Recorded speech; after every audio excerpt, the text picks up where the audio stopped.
भाई देख लियो कौन जिम में आयल छियै मधुबनी में आयल छलियै और वर्कआउट करबै लेग के वर्कआउट छै एठाम कोनो वीडियो ब्लॉग आइ मधुबनी में लिया वर्कआउट करले मसाज करेबाक रहै लेग मारबै कतौ जेबै तो लेगे मारबै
मधुबनी के जिम में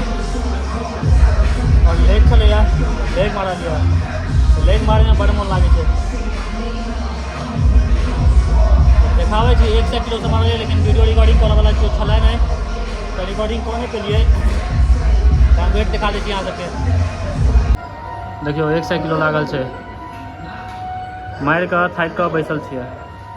आब एलिया लेग एक्सटेंशन कर बुझे छियै तकर बाद लंजेस मारबै तकर बाद काप्स मारबै बस छुट्टी सामने देखे छियै एकदम बेहोशी के हालत में तबियत से कहीं लाग रहा है खराब लेकिन वर्कआउट तो केना छोड़ देबै वर्कआउट छोड़बै तो फिर अगला दिन मने आपके तो लागे छै ना एक बार वर्कआउट कनिको तबियत खराब रहा तो वार्म अप कम से कम जरूर कर ली नहीं तो अगला दिन फिर आसके तबियत ठीक हो जाए तो फिर आसके दूर आई नहीं जाए कल जाए आई नहीं जाए कल जाए आई कल के चक्कर में फिर एक सप्ताह छूट जाए ताहि दुआरे वर्कआउट कनी मनी करी तबियत खराब रहे हल्का फुल्का वार्म अप कर लिया बस लेकिन करूँ रेगुलर